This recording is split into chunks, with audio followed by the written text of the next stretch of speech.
Muy buenos días, mi nombre es Erika Zapata, periodista y otra campesina como ustedes. Gracias por estar pendientes de nuestro contenido cada mañana.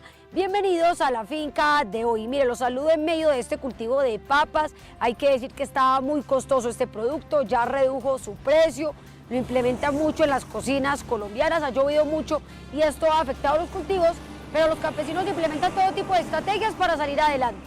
Bienvenidos al capítulo de hoy.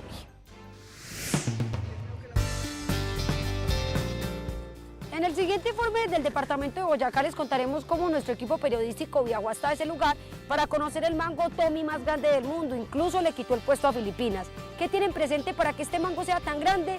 Ya se los contamos.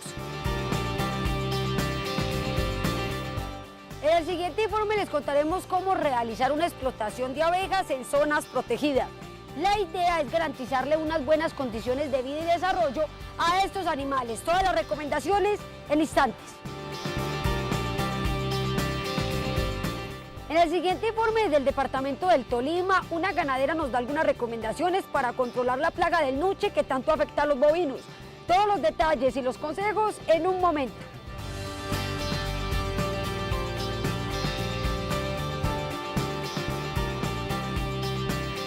Información, experiencias e innovación.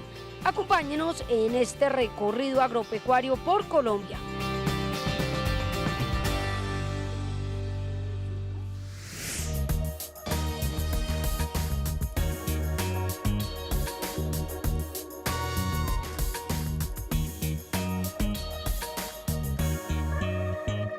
Ubicada en la vereda Juntas del municipio de Guayatá, Boyacá, la finca San Martín destronó en el libro de los récords Guinness versión 2022 a Filipinas como el país poseedor del mango Tommy más grande del mundo, puesto que el mango cultivado por la pareja Reina María Marroquín y Germán Orlando Novoa Barrera pesó nada más ni nada menos que 4.25 kilos, es decir, más de 9 libras. Ellos nos revelaron su secreto.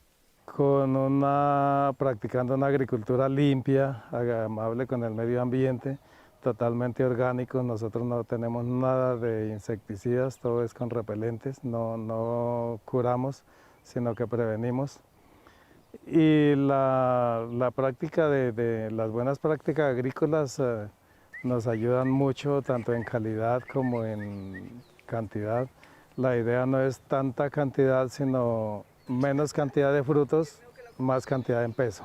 Y es que esa armonía que otorga el modelo de producción orgánica se observa en todo el área de la finca San Martín, que curiosamente no necesita de mucha extensión de tierra para ser totalmente productiva y en policultivo. Tenemos una extensión de un poquito más de 1,5 hectáreas. Acá cada espacio que vemos le sembramos un árbol. Tenemos en este momento 7 variedades de aguacate. Tenemos limón Tahití, tenemos macadamia, tenemos hacha hinche, mandarina, entre otros, café. Este proyecto lo tenemos hace más o menos 6 años, cuando empezamos con los primeros árboles de macadamia y de aguacate, y hemos ido así sucesivamente, todos los años hemos ido sembrando. Anteriormente el predio, según cuentan sus propietarios, fue explotado en ganadería y en monocultivo, pero no era tan productivo como lo es en la actualidad. Aquí no se desaprovecha ni un centímetro de tierra y se dan la licencia de cultivar astarazá, una especie de guayaba amazónica. Tenemos una distancia de aproximadamente 4 metros entre árbol y árbol. Hace 6 años, si teníamos naranja, que era lo único que producíamos, la cosecha era cada año y teníamos que esperar otro año para poder volver a obtener la cosecha. En este momento, en toda época, tenemos cualquier cosa, casi de todo. Como vemos, los aguacates están produciendo en toda época, tienen fruta madura, tienen flor, tienen fruta pequeña. La macadamia igual, tiene todos los tamaños de frutas. Y así sucesivamente, la mandarina también nos está dando cosechas de mitaca muy buenas. Con el cambio de modelo tradicional a lo orgánico y de monocultivo a policultivo, no solo mejoró la productividad, sino también la rentabilidad. Somos autosostenibles, con la cantidad de árboles y diferencias de árboles y variedades que tenemos. Siempre tenemos cosecha de cualquier cosa, siempre hay que vender y siempre nos sostenemos. Un árbol de aguacate en el año puede producir aproximadamente 4 canastillas de aguacate, que en este momento están en promedio a 100.000 pesos, serían 400.000 pesos de un solo árbol año. Y la macadamia es un rendimiento similar, produce entre unos 25 kilogramos de fruta en concha, que también aproximadamente son unos 500.000 pesos al año. Todo según Reina y Germán se debe a 3 aspectos. El primero tiene que ver con la fertilización que se realiza cada 3 meses. Nosotros únicamente utilizamos productos biológicos y orgánicos y alternamos, por ejemplo, utilizamos humus de lombriz líquido con tierra de atomea disuelto en agua a una proporción de medio galón de humus con 2 kilos de atomea en 200 litros de agua. Y la próxima fertilización entonces ya se hace con gallinaza y una mezcla de gallinaza y humus de lombriz sólido con roca fosfórica y caldo lomita. El segundo aspecto está relacionado con el trabajo sanitario, donde incluso las mismas plantas son protagonistas al estar mezcladas unas especies con otras. La variedad de árboles y el policultivo nos ayuda con el control de plagas. Le queda más difícil a un insecto pasar de un árbol a otro teniendo 2 o 3 clases diferentes. Compartimos los trabajos. Únicamente desinfectamos herramientas, por ejemplo, si vamos a pasar de un aguacate a un limón, desinfectamos la herramienta. De resto, compartimos todas las actividades. El tercer aspecto, y quizá el más importante, tiene que ver con la polinización cruzada, la cual se planea desde el mismo instante de la siembra de los árboles. Aproximadamente por cada 10 árboles comerciales, sean Haso o Lorena, se siembra un árbol como polinizador, que aparte también los frutos son muy deliciosos y muy comerciales, como el búho 8 o el fuerte. El aguacate de variedades como el fuerte, el búho 8, son de floración B. ¿Qué quiere decir? Cuando la floración A cierra, la floración B abre, entonces se cruza el polen, sea con los insectos o sea con el viento. Dentro del modelo son vitales también las gallinas, especialmente para la fertilización y control de plagas, puesto que ellas pastorean libremente dentro de los cultivos.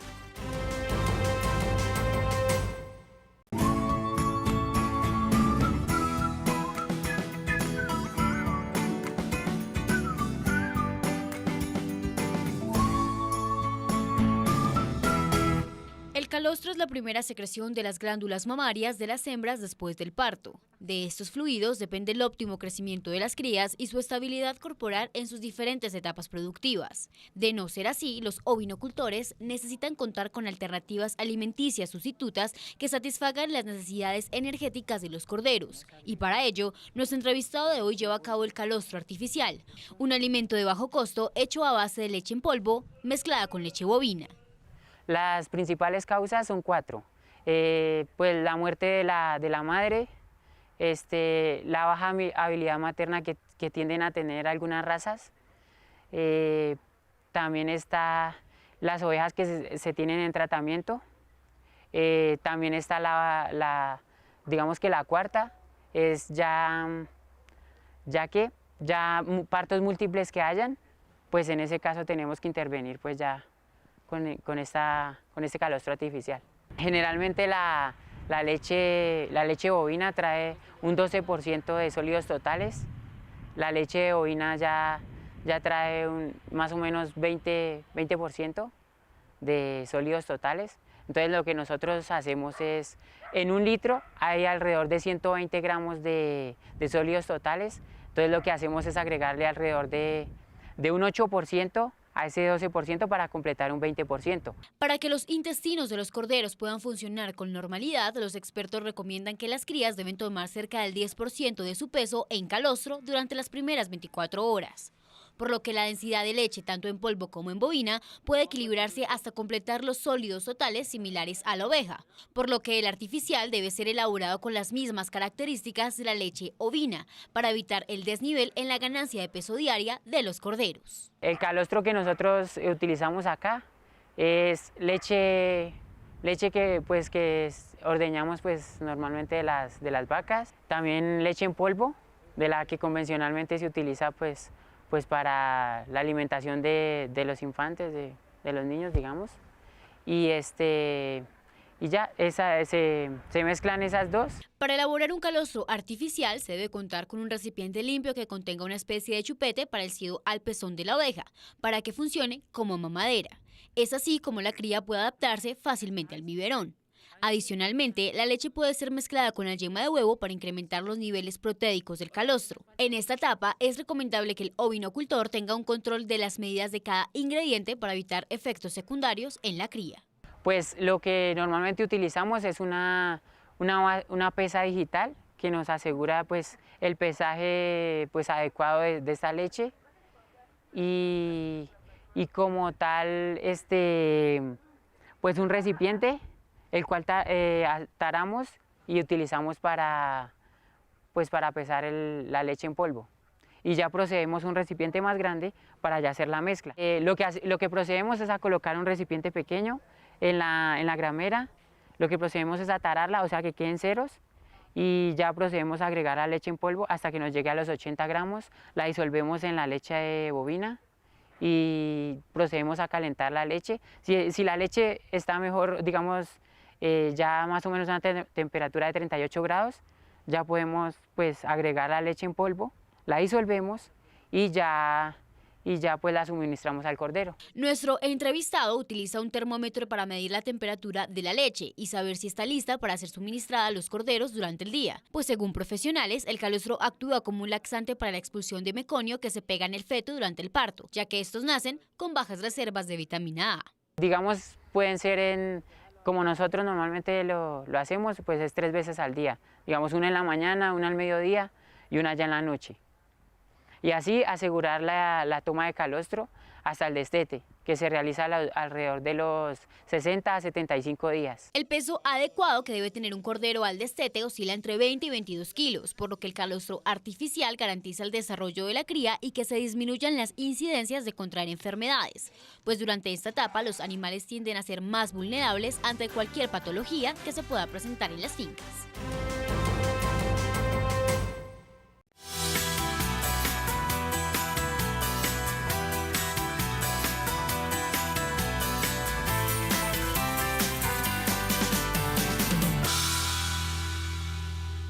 Algunos productores ganaderos pueden caer en la equivocación de suministrar a sus bovinos suplementos o concentrados que son especificados en la etiqueta para otra especie animal. El 1 de junio del 2001, el Instituto Colombiano Agropecuario ICA emitió la resolución 991 que dice: por medio de la cual se prohíbe el uso de harinas de carne, de sangre, de hueso vaporizadas, de carne y hueso y de despojos de mamíferos para la alimentación de rumiantes. Estas harinas provienen más que todo de mamíferos. Entonces, en su momento y años atrás, con todo lo que sucedió en Europa, con el tema de la encefalopatía espongiforme bovina, o la comúnmente llamada vaca loca, se decidió prohibir estas harinas por recomendación de algunas entidades internacionales.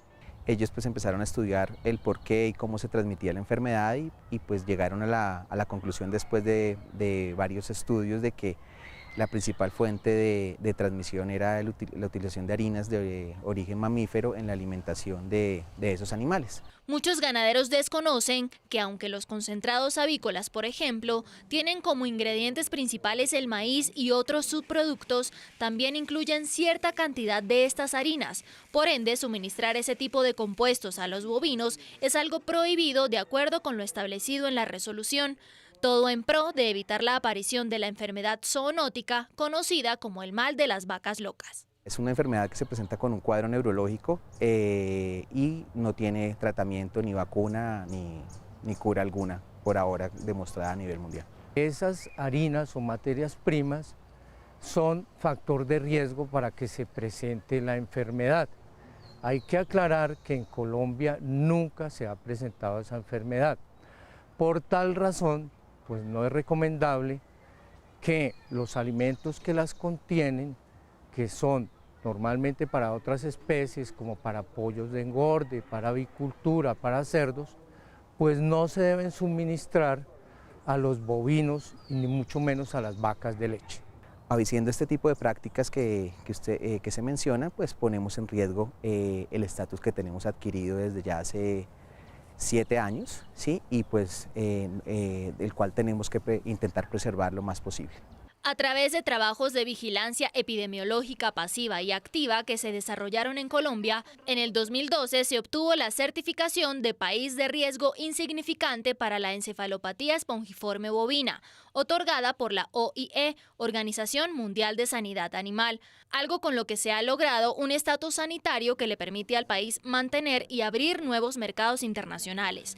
Es labor de los ganaderos contribuir con la conservación de dicho estatus, evitando el suministro de concentrados de otras especies a sus ejemplares bovinos. Todos los productos comerciales que van dirigidos para los pollitos en etapa de iniciación contienen en su formulación antibióticos como promotores de crecimiento, y esto al suministrarse una vaca de leche podría generar el riesgo de que en la leche haya residuos de los antibióticos.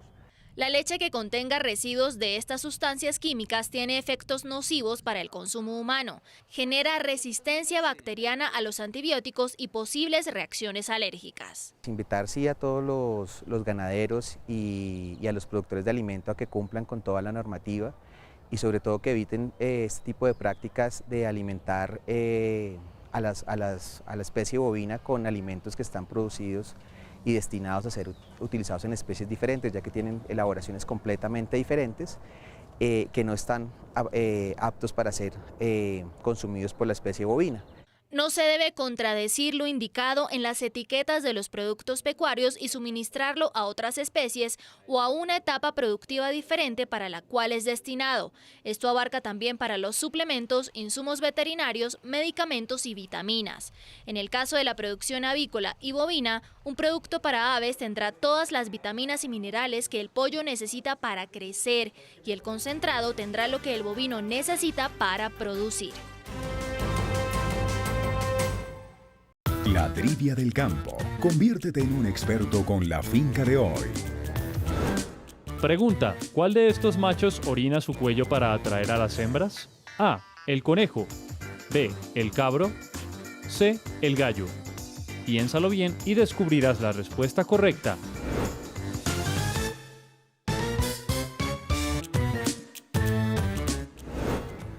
Pregunta: ¿cuál de estos machos orina su cuello para atraer a las hembras? A. El conejo. B. El cabro. C. El gallo. La respuesta correcta es la B. El comportamiento sexual característico de los machos caprinos consiste en exponer su aparato reproductor para posteriormente orinar su cara y cuello. Esto con el fin de acortejar y atraer mayor cantidad de hembras. Se convierte en un gran estímulo sexual para las cabras y facilita la copulación.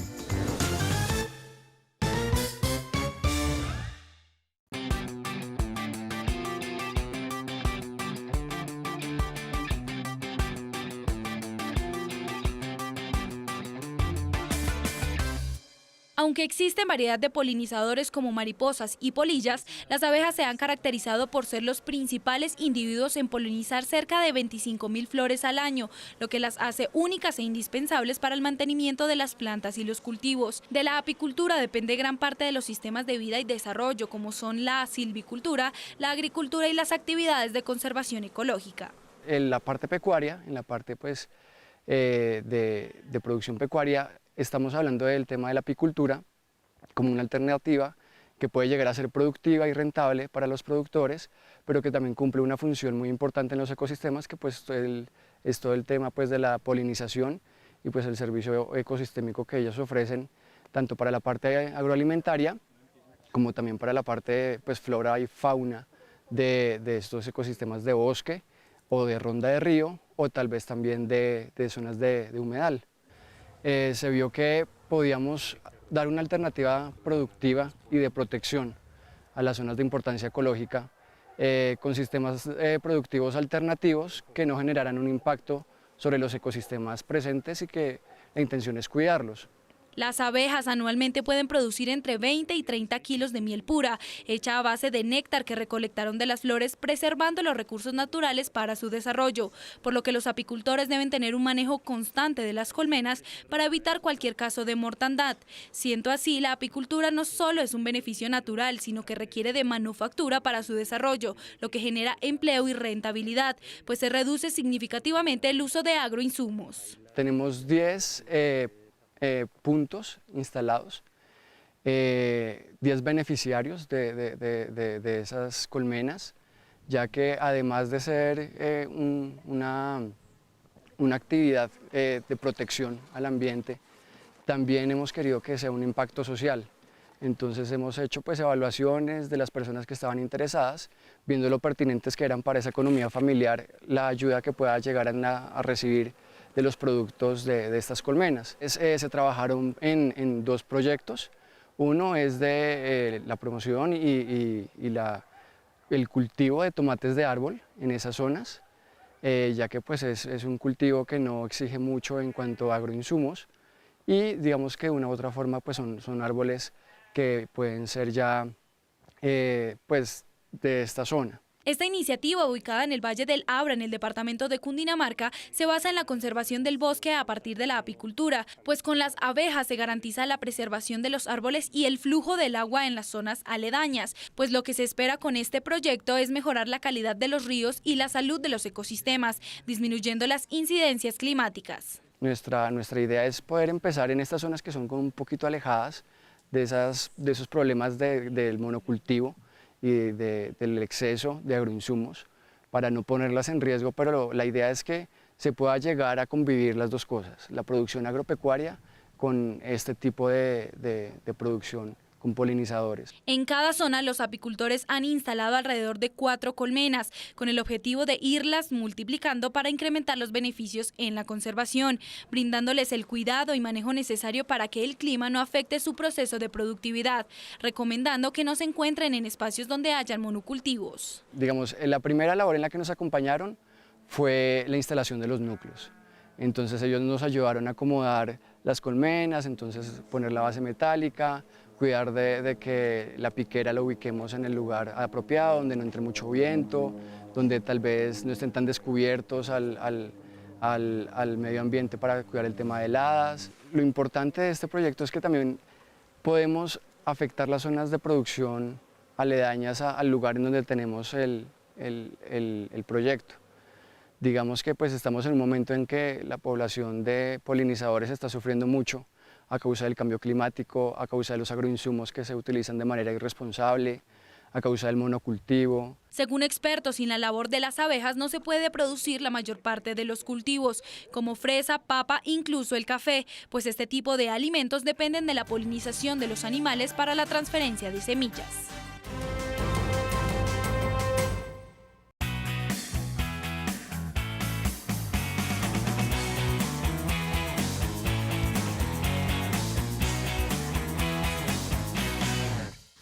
La estrategia de realizar cruzamientos de razas no especializadas, con algunas ya mejoradas, ha sido exitosa para el productor Francisco Castiblanco, pues su idea era incrementar la ganancia de peso en un tiempo menor a la que estaba recibiendo por parte de los animales raza Peliway, tradicionales de esta región. La mezcla de hembras de esta genética con machos Dorper ha permitido acortar el tiempo de engorde e incrementar la productividad agropecuaria de esta finca. El ovino que la gente acostumbrada a tener o tiene todavía, alcanza un promedio de 15-20 kilos en 8 o hasta un año, porque son razas que no han sido mejoradas.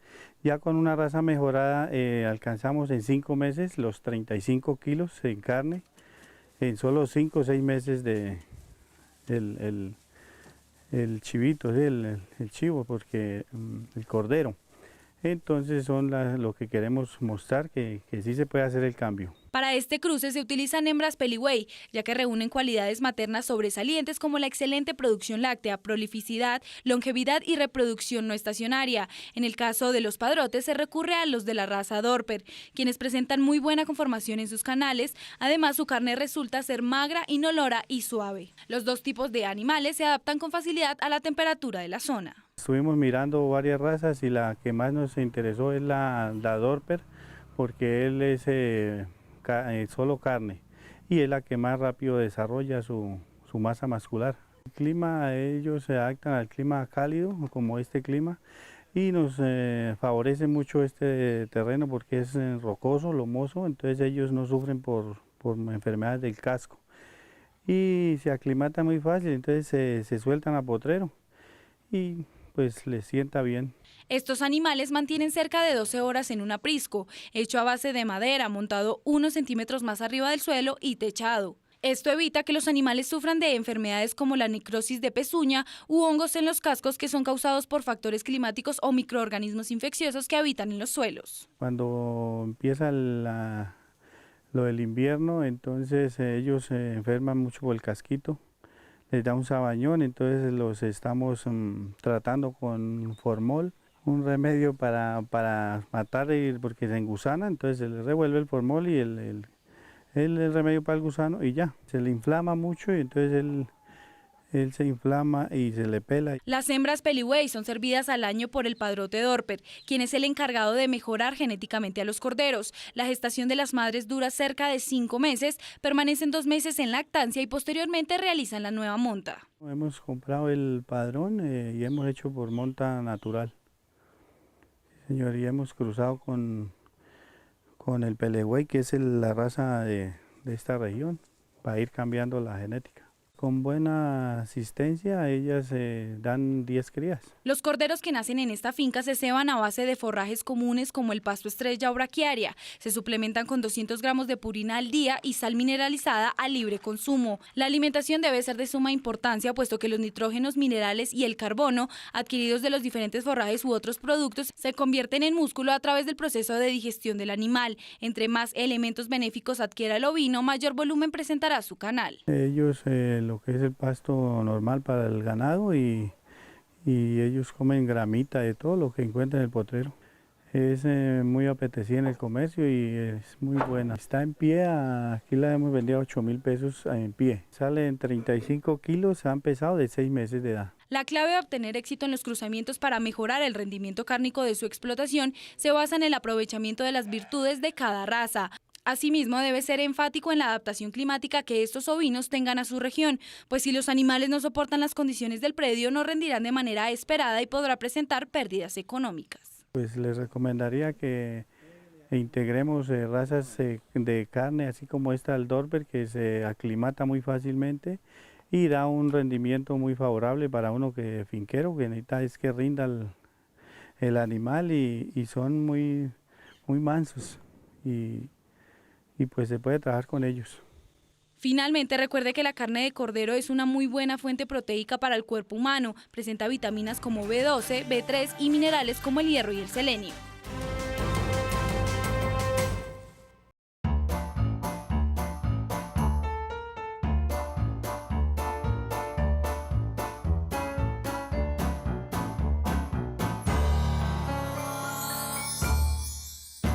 Enclavada en plena cordillera oriental, más exactamente en la vereda del desierto de Peñaliza, municipio de San Antonio, Tolima, la finca El Consuelo, cuya temperatura supera en ocasiones hasta los 22 grados centígrados, escenifica quizá una de las mayores preocupaciones de los ganaderos en las zonas templadas del país y tiene que ver con el nuche, esta larva de la mosca que se aloja bajo la piel de las vacas, disminuyendo notablemente los rendimientos de cada una de las explotaciones. Estamos a promedio 2100 sobre el nivel del mar.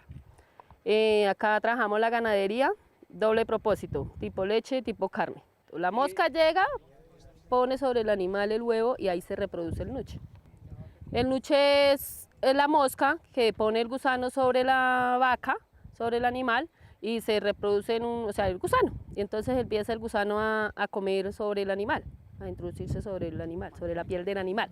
Técnicamente, los primeros signos de la infestación o miasis se muestran a las 12 horas de que la larva se ha instalado bajo la piel del bovino, la cual comienza a inflamarse y con el pasar del tiempo, a medida de que la larva se va desarrollando, empieza a secretar líquidos que muy pronto pasan a ser pus. Con el crecimiento de la larva se va también observando cambios en el ganado. Y él va comiendo y entonces lo que va produciendo es que se le va formando una llaga al animal. Puede generar daños en la carne y aparte de eso pues que se atrasa el animal, ya no va a tener el mismo rendimiento. Deja de dar leche, aparte de eso se ponen flacos, entonces ya merma o sea, ya no es el mismo volumen. Acá se hace el control del nuche, pues porque si nosotros dejamos avanzar el nuche en el ganado, pues se atrasa, se afiebra, entonces nosotros tenemos un control sobre él, que lo hacemos muchas veces aplicando vacuna o se hace natural. Tanto las moscas como otros insectos que les ayudan a propagar sus huevos prefieren posarse en las zonas como el abdomen, el anca, el dorso, los costados e incluso los labios de las vacas, por lo que se habla que el daño en las pieles es casi total, afectando obviamente el valor comercial de los animales, al igual que su capacidad de producción. Cuando María Leonela Aguiar, nuestra entrevistada, identifica los primeros síntomas de que sus animales están contagiados, como son que ellos se lamen o frotan con los cuernos o cualquier objeto el sitio donde sienten dolor, recurre inicialmente a la fórmula artesanal del aceite con un antiparasitario comercial. A 1 litro se le aplican más o menos 2 cucharadas de Negubón, a 1 litro de aceite limpio, sin ser utilizado, no puede estar utilizado el aceite. Se le aplica el Negubón y se revuelve bien y se diluye el Negubón y ya lo que esté diluido pues se aplica sobre el animal, sobre los nuches. El método es un cepillo y se le va untando sobre los nuches, sobre el animal. Por tratarse de una fórmula artesanal, María Leonela recomienda tomar precauciones si no se termina de aplicar el preparado. Hay descuidos que pueden salir irreparables, según comenta ella, acorde a un suceso que ocurrió en su comunidad. Tener siempre marcado que son riesgos para la salud o consumo. Una familia, pues al llegar a consumir, encontró el aceite y fue a cocinar y pues no estaba marcado. Y entonces lo que hicieron fue el preparativo del desayuno y pues se intoxicaron. Lamentablemente pues fallecieron 2 personas por esa causa. La segunda estrategia en la finca El Consuelo, cuando ya la infestación con nuche es muy severa, tiene que ver directamente con inyección. Utilizamos muchas veces la ivermectina, esa es la que más se utiliza. 1 centímetro por cada 50 kilos de peso se aplica sobre el animal. En promedio de 8 días ya ellos están expulsando los nuches. Ellos se mueren y entonces empiezan a brotar, a salir. La ivermectina, o sea, no ser muy constante en la aplicación, pues porque también va a perjudicar al animal, ya que pues en las vacas de cría pues las puede enfriar o en los toros de reproducción pues también pasa a enfriar el toro. Ambos métodos van acompañados de la limpieza frecuente de los potreros, puesto que hay arbustos que favorecen el desarrollo de la mosca y sus larvas. No se recomienda que los nuches sean extraídos manualmente porque cayendo al suelo se entierran y empupan nuevamente, dando origen a nuevas moscas que continuarán con su ciclo de vida, la cual solo en etapa de nuche es de hasta 117 días, 50 de esos dentro de la piel de las vacas, haciendo orificios mucho más grandes conforme van creciendo.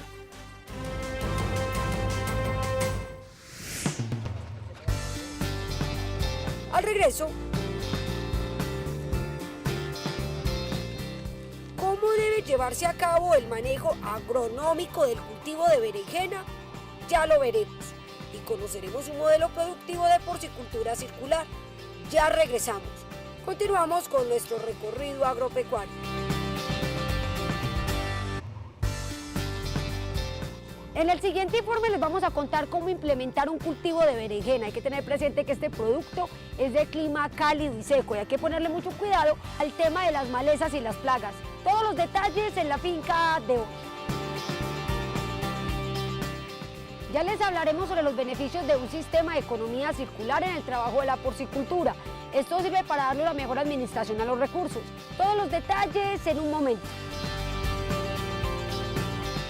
Desde el departamento de Cundinamarca les vamos a contar la historia de una productora que está implementando una estrategia para mejorar la productividad y la rentabilidad de un cultivo de plantas y hortalizas, incluso aromáticas. ¿Qué tiene presente? Ya se los contamos. Ahí está usando una estrategia que se llama alelopatía. Continuamos con este recorrido agropecuario por Colombia.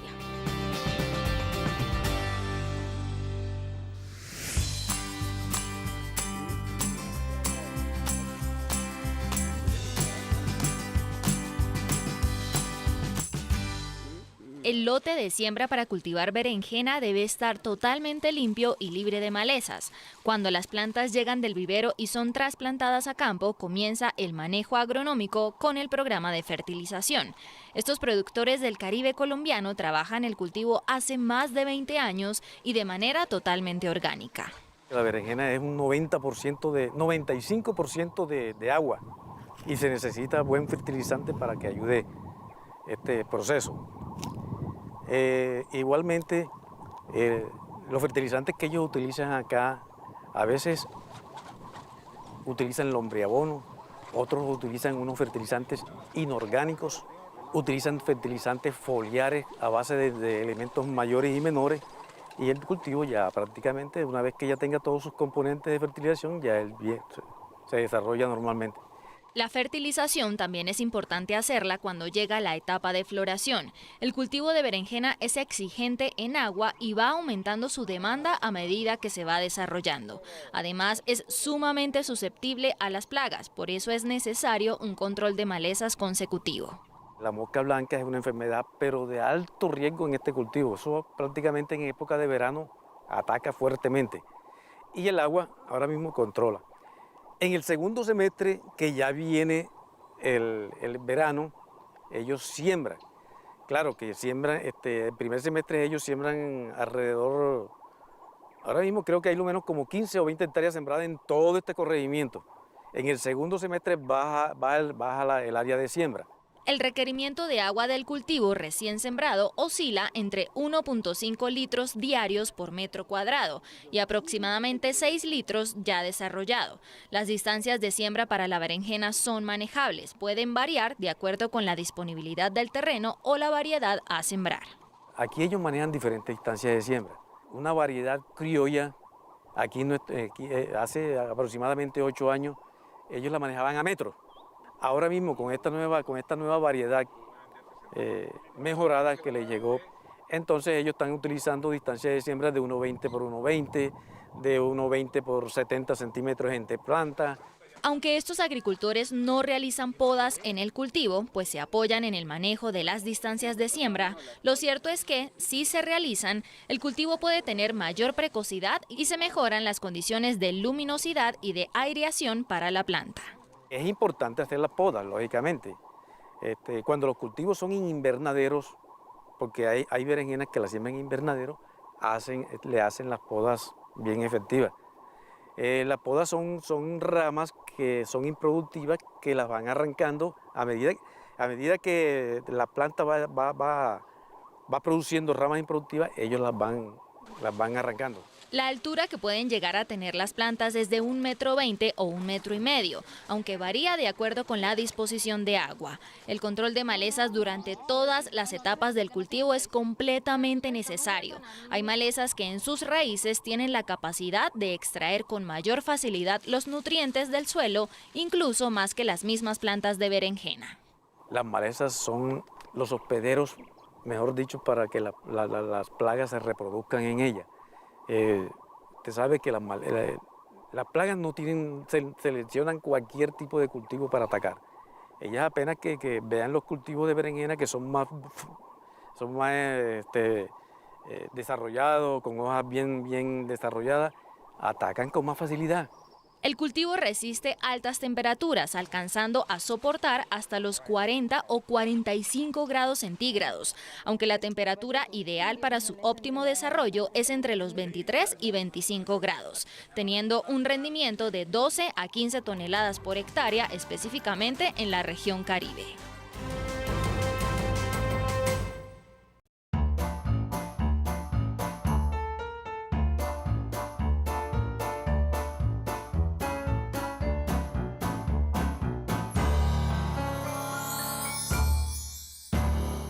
Sin nada que envidiarles a los modelos de fertilización química o tradicional, Ana María Salinas se muestra orgullosa de la fertilidad y la diversidad en tonalidades verdes logradas en su finca Buenos Aires en Guayata, Boyacá. Todo, según ella, debido a la fertilización cada mes de la tierra y sus cultivos con el humus líquido, o también conocido como lixiviado de lombriz californiana, biofertilizante que ella misma procesa. Realmente nunca me involucré tanto en el trabajo del campo como lo estoy haciendo ahora. Aquí he encontrado que sí se puede producir orgánico, que con todos los desechos que tenemos en nuestras casas, debemos pensar que lo que estamos sembrando, si es para nuestro consumo, pues lo vamos a tener muchísimo más sano, sin nada de químicos. Es bueno volver al orgánico tanto por bienestar de nosotros, de nuestras familias, y por el bien de la tierra. Voluntad y paciencia son las principales herramientas que orientan el trabajo de Ana María. Han sido tal los resultados satisfactorios de la fertilización con el humus líquido que siempre se las ingenia para obtener la materia prima suficiente que le permita alimentar a las lombrices californianas y llevar el humus líquido a cada centímetro de su media hectárea de tierra.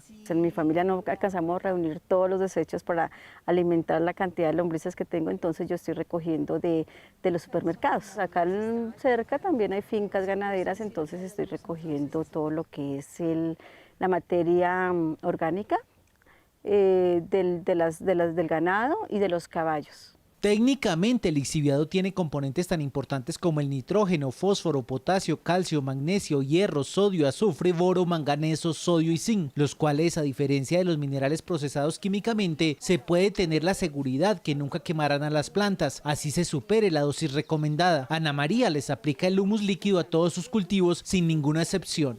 Los aguacates tienen 2 años y medio, ya están en producción y tienen un buen llenado. Además, los árboles están con bastante fruto. La sacha también pensé que de pronto no iba a pegar acá porque estamos a una altura de 1.800 metros. Puedo dar testimonio de que sí es posible comer sano, sí es posible reutilizar todos los desperdicios en lugar de que esto vaya a la basura. Tengo cultivo de sagú, tengo cultivo de maíz, macadamia, aguacate Hass. Estoy experimentando con pitaya, tengo también yuca. Para la fabricación del lixiviado, nuestra entrevistada se ingenió este cuarto donde garantiza que las lombrices californianas puedan procesar la materia orgánica. Lo ideal es que ellas no se vean expuestas a temperaturas por debajo de los 12 grados centígrados o por encima de los 30 grados y que la humedad relativa permanezca cerca al 75%. El complemento perfecto a la semiestructura de zinc con paredes de madera ha sido cada canastilla plástica que recubre con sacos de malla. Cuando inicio la siembra de las lombrices, pues les dejo en la base como tierra, un poquito de tierra abonada y ahí le voy aplicando capitas de desechos orgánicos. Pues ahí ya siembro las lombrices y ellas van consumiendo, van descomponiendo toda esa materia orgánica y lo que realmente es el abono es lo que ellas también están defecando. Sí hay que tener eso húmedo, pero no saturarlas porque se pueden ahogar. Entonces cada semana aplico el agua. Lo bueno de la canastilla es que el agua escurre, ¿sí? Entonces ya pongo un sitio una caneca en la parte de abajo, donde el agua llega, reutilizo 3 veces. Ya en la tercera sí es lo que dejo para empezar a abonar. Obtenido el lixiviado, Ana María disuelve cada litro de biofertilizante en 20 litros de agua y se va a totuma en mano a aplicárselo a la raíz de cada planta. Otras veces lo hace con la bomba de espalda cuando la aplicación es foliar, buscando motivar la floración y el llenado de frutos. Ella se da la licencia de reforzar también su fertilizante. Se lo aplico a la pata de la mata. Por 1 litro de abono, de exiliado, le aplico pues otros, le ayudo con otros nutrientes, ¿sí? Como la tierra de atomea o compro potasio y otros minerales que pueda para disolver todo y aplicarle a la mata. La presencia de microorganismos eficientes en el lixiviado favorece particularmente la salud no solo de las plantas sino del suelo, puesto que estos ayudan a su aireación, drenaje y mejoramiento de su estructura.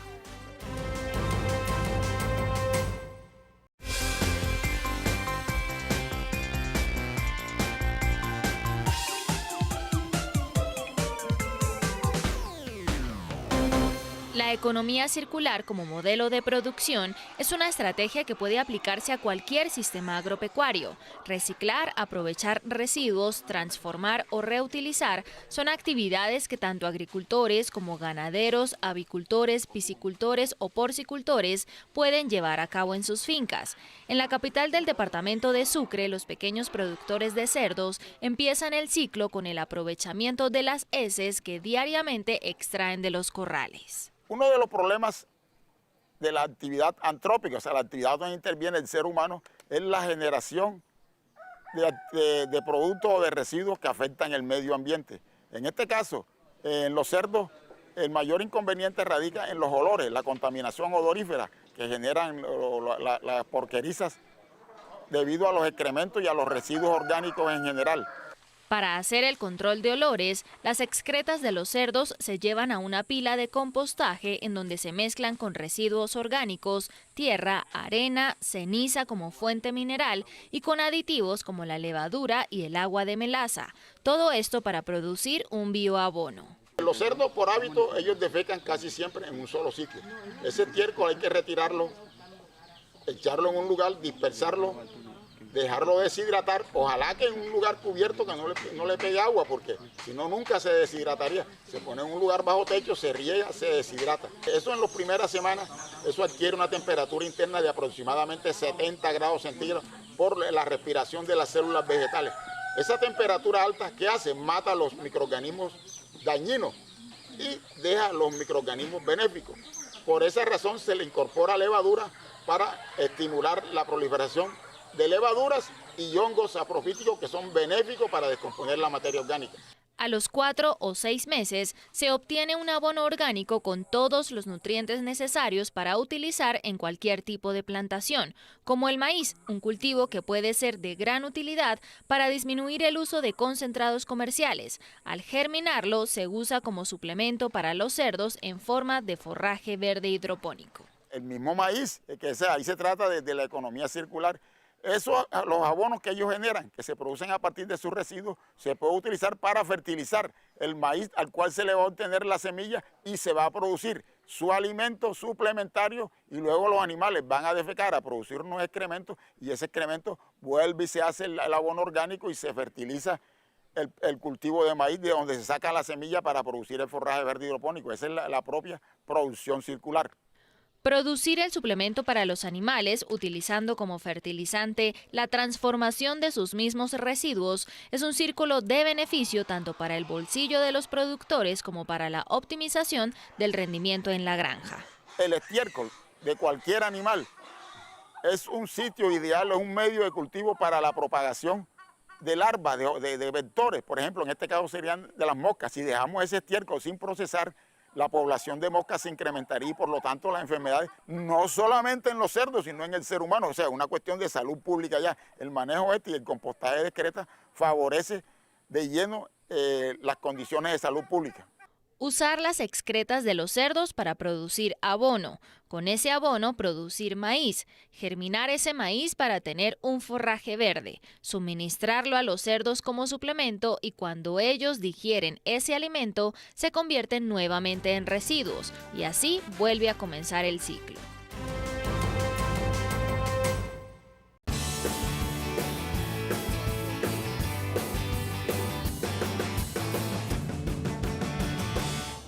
Fanny Tecchia y su socio presumen con toda razón de no tener que invertir un solo peso en agroquímicos, manteniendo una producción constante y significativa de hortalizas aromáticas y plantas ornamentales. El éxito se fundamenta en la alelopatía. Es bastante rentable puesto que la misma naturaleza nos da los insumos o el material que necesitamos para trabajar. En hortalizas se está manejando semanalmente entre 500 y 300 plántulas de hortaliza variada porque eso se siembra semanalmente. Están manejando hasta 15, 20 especies de aromáticas en el momento o plantas medicinales en las cuales aspiramos poder seguir ampliando. La alelopatía no es nada más ni nada menos que saber utilizar los compuestos de cada planta para que impacten positivamente sobre el crecimiento, reproducción o supervivencia de otras plantas, evitando que a ellas lleguen las plagas o enfermedades. Esas plantas benéficas se clasifican como acompañantes, repelentes o plantas que sirven de trampa. La idea del negocio de Fanny, el cual lleva 3 años, además de trabajar el ciclo completo del cultivo, es dar valor agregado. La idea de nosotros es ofrecer a las personas y a quien nos conoce un producto muy variado, en lo cual también ahora estamos tratando de aprender en el tema de aceites esenciales. Se está plantulando semanalmente o quincenalmente, depende de la especie, porque pues muchas de ellas van con siembra directa, no hay que plantular. Básicamente lo que queremos es como que desde el momento que se hace la siembra de la semilla, ella tenga un entorno muy asociado con las otras plantas. Lo que se plantule más que todo es de hortaliza y eso lo más que dura son 20 días, de 20 días a mes y medio. Se mandan a tierra y ya también su producción en tierra varía entre 3 meses hasta 5 o 7 meses. El emprendimiento alelopático en la finca El Mirador, ubicada en la vereda Rayanes de Usme, Cundinamarca, inició solo con hortalizas orgánicas. Con el pasar del tiempo, se fue identificando las ventajas que se obtenían con insertar plantas aromáticas y ornamentales dentro del mismo entorno. Y hacer que cada planta se ayude con la otra y que sean amigas, por decirlo así, para poder surgir y No es necesario tanto espacio, pero tratamos al máximo de aprovecharlo al 100%. Como fenómeno biológico en la alelopatía, cada planta produce compuestos bioquímicos que repelen, inhiben, estimulan o atraen. Ejemplo de ellos son las plantas como la salvia, eucalipto, ruda, eneldo, anís, ortiga, hierbabuena y milenrama, entre muchas otras. Si alguna tiene algún, digamos, problema de enfermedad o algo, hay otra que le ayuda a contrarrestar eso y entre sí ellas se ayudan. Entonces es muy importante sembrar aquellas plantas que nos producen muchas flores por el tema de las abejas, porque nos gusta mucho el bienestar que brinda a los cultivos. Tener plantas benéficas no exime al agricultor de hacer sus labores culturales cotidianas, muchas de ellas aplicando biopreparados. No le puede faltar agua, tiene que estar con sus 2 riegos al día. Faltándole una semana para sacar la tierra, se le aplica alguna clase como de repelente para que ellas vayan como preparadas cuando llegan al surco. Ahí, una vez que está arreglado el surco, limpio y espejado para sembrar, se abona, se siembra y se está limpiando periódicamente por ahí cada 15, 20 días. Se está haciendo fumigada cada 8 días. Esas fumigadas varían entre control de bichos o hongos o enfermedades y fertilizar. Las labores culturales quizá más importantes son la fertilización y el control de plagas y enfermedades. Los abonos que aplicamos son compostados en el mismo lote de los mismos residuos de post cosecha o de los animales. Por ejemplo, pues contamos con unos terneros, entonces de eso mismo la habido hay necesidad de comprar abonos. Son abonos como gallinaza o aquellos abonos que son orgánicos y son libres de químicos. Para fertilizar también hacemos biopreparados de las mismas plantas, por ejemplo con el ajo y el ají. Para control de bichos, fertilizantes como por ejemplo se usa el estiércol del animal con el sauco, la canéndula, el mismo tomillo porque son repelentes, la cola de caballo, la ortiga. No solamente le ayuda a controlar enfermedades, sino también le aportan algunos nutrientes que la planta necesita. Estudios han demostrado que los cultivos que recurren a la alelopatía y a los modelos orgánicos obtienen una mayor cantidad de materia seca por kilogramo de peso, es decir, un mayor valor nutritivo que los cultivos tradicionales que recurren a los agroquímicos. Y hoy es un buen día para agradecer a los campesinos de nuestro país que se esfuerzan todos los días por llevarnos los mejores productos a la mesa. Y lastimosamente hemos llegado al final de nuestro programa, pero espere mañana más historias, anécdotas e información del campo colombiano. Las personas que están en otros países nos pueden ver a través de la señal de Caracol Internacional y ustedes a través de las redes sociales que aparecen en pantalla. Ustedes no solamente son los protagonistas de este programa, también del trabajo de la tierra del país. Hasta pronto.